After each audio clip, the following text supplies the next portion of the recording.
Welcome to part 2 of this series, the quilting of the Little Hummer. If you are interested in how to make this gorgeous legit kit, see my first video, the making of Little Hummer. Here is the finished top. It's a foundation paper pieced kit, and the back still has all its papers attached. I mainly use tweezers for picking the paper off the back. It's fairly meditative and satisfying, and can be done while sitting on the couch watching a movie. Here's a section midway through the paper removal. And a bowl for scraps, so I didn't get them all over. Once the paper was removed, it's time to turn my attention to my favorite part, the quilting.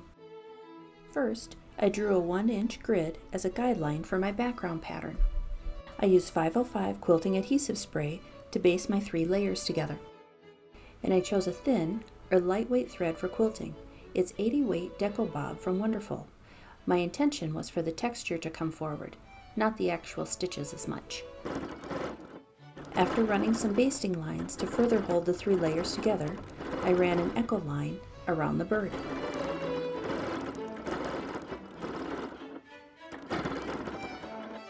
For the background, I was using a straw color I thought would blend the back panels, and did a simple orange peel back and forth across my grid lines. Bump, bump, bump. And the return trip, bump, down, up, bump, down, up, bump, down, up. Here's the background with the grid lines removed. And here's the back. I like the quilting to show, so I'm using a white in my bobbin thread. It's an 80 weight Deco Bob to match the top. Next, I'm moving into the flowers. I got this idea from Lori Kennedy. I use a piece of clear vinyl to audition and trace out a thread path with a dry erase marker. This is pulling the bobbin thread to the top so it doesn't get all tangled in the back. First, I outlined the flower bulb and then started pebbling it in.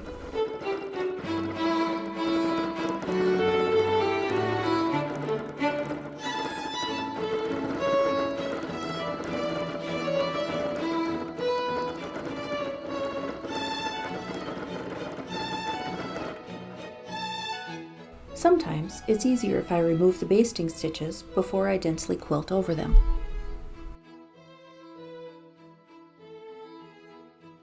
Now on to the petals.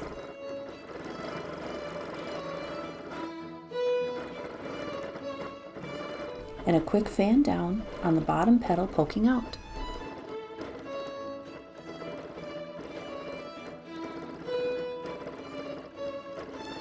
With the flowers done, it's time to move into the hummingbird. Yay!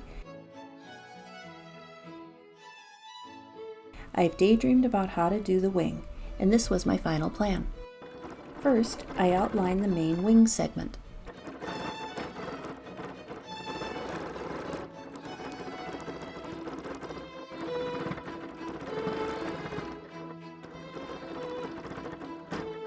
Then I added a 1/4 inch cross grid. The ruler helps keep my lines straight and the spacing somewhat even. I wanted to set the grid apart, so I ran a line of half circles along the underside. Then on the return trip, I echoed the half circles and added lollipops. Every other lollipop was used as a center of a fan that filled in the bottom edge of the wing.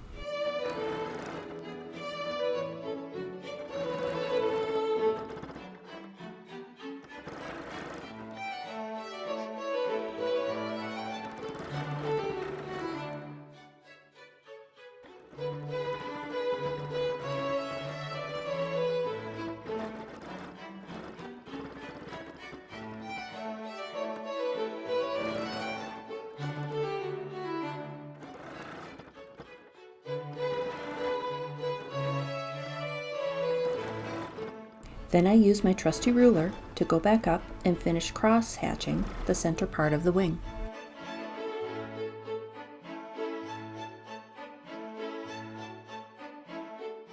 For the back wing, I switched to a blue and started with an outline of the area. then filled it in with thin, curvy feathers.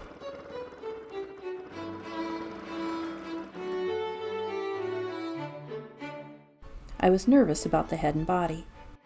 Starting, I made long, smooth lines from the beak down along the top of the head and around the eye.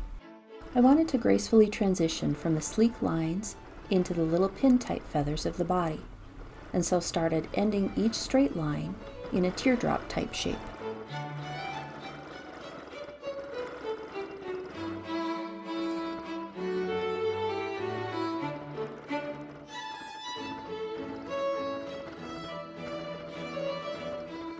Then filled the body with these teardrops, hoping when stacked together they would look like feathers.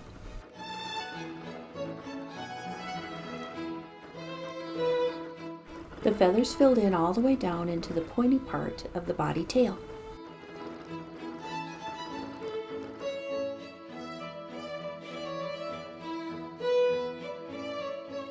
I repeated the fans to fill in the purple tail feathers.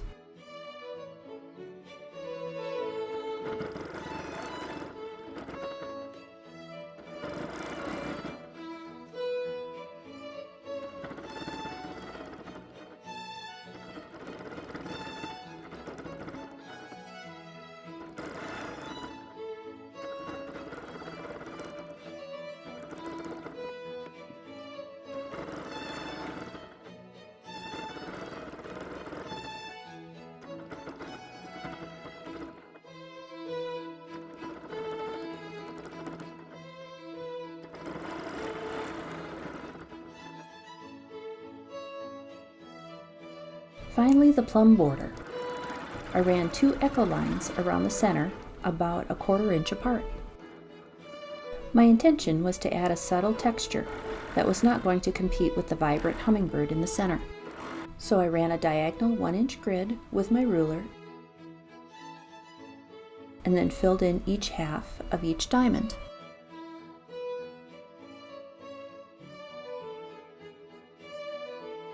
And I really like how the quilting shows up on the back.